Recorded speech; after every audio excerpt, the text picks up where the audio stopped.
Salut et bienvenue dans l'hospice du Dino Geek. Aujourd'hui, vous avez l'immense privilège de voir ma table basse. Et en partie mon superbe lino. Heureusement pour vous, ce n'est pas pour ça que nous sommes ici, mais pour la grosse bobotte que j'ai dans le dos. Je vous l'attrape tout de suite et on va regarder ça. Nous allons réaliser l'ouverture de cette carte graphique. C'est une KFA au carré qui renferme une puce Pascal 1070. Elle est équipée de 8 Go de RAM en DDR5 et est estampillée VRReady. Il est indiqué en bas à gauche que c'est une version EXOC pour Extreme Overclocking, ce qui est extrêmement intéressant pour nous car nous n'allons pas faire d'overclocking. Nous allons donc, dans un premier temps, nous attarder sur la boîte. Bon de ce côté-là, rien d'intéressant. Ah, l'arrière est un peu mieux. Nous avons ici quelques petites choses, dont le contenu de la boîte, la carte graphique, le CD d'installation, un flyer Quick Start, des câbles d'alimentation et la documentation multilingue. Sur le reste de la boîte, on vous explique que cette carte graphique est excellente pour votre PC. Et bon, faut l'acheter quoi. Sur la tranche suivante, oups, c'est à l'envers, là c'est mieux. Sur cette tranche donc, nous avons les points d'intérêt. Multiprojection simultanée, Nvidia GameWorks, Ansel, VRWorks, G-Sync, GameStream, GPU Boost, DirectX 12, API Vulkan, OpenGL 4.5 et HDCP 2.2. Dans les minimums requis, il vous faudra un Windows 7, 8 ou 10. Si vous souhaitez utiliser DirectX 12, il vous faudra Windows 10 obligatoirement. 8 Go de RAM ou 16, ce qui est recommandé. Côté alimentation, il vous faudra une vraie 500 watts. Attention, pas une alimentation en carton. Allez, on la déballe.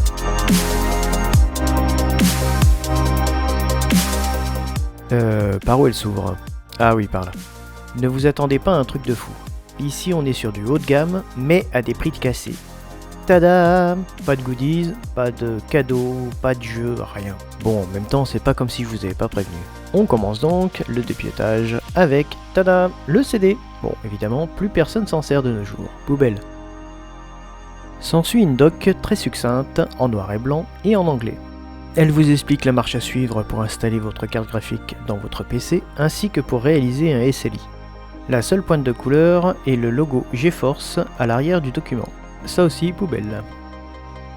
Oh, le beau flyer!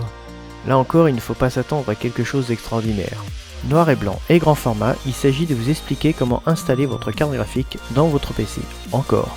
Poubelle! Comme on le verra plus tard, la carte graphique demande 2 prises d'alimentation. KFA au carré nous fournit donc 2 raccords pour l'alimenter. 2 Molex vers 8 pins ou 2 Molex vers 6 pins. Et maintenant, la partie qui nous intéresse tous.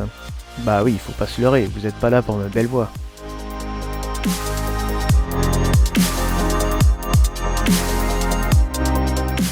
On sort donc la grosse bête.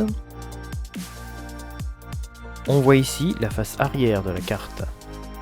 D'ailleurs, au toucher, la plaque est froide, ce qui indique que cette dernière est métallique.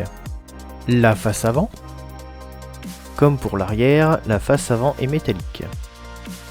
Elle est équipée de 2 ventilateurs de grande taille, ce qui leur permet de tourner moins vite et d'avoir une dispersion calorifique plus importante. Petit détail sympa pour les jackies du PC, KFA au carré nous offre toute une rampe de LED multicolore. Cette rampe parcourt toute la carte graphique.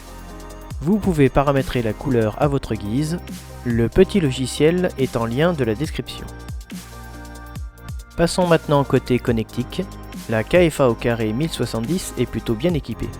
Une prise DVI-D, HDMI 2.0B et 3 DisplayPort à la norme 1.4. Ah oui, j'ai oublié de vous montrer les connectiques d'alimentation. Vous avez donc ici 2 magnifiques prises, 8 et 6 picots. Voilà, on a fait le tour. Alors je vous dis à la prochaine.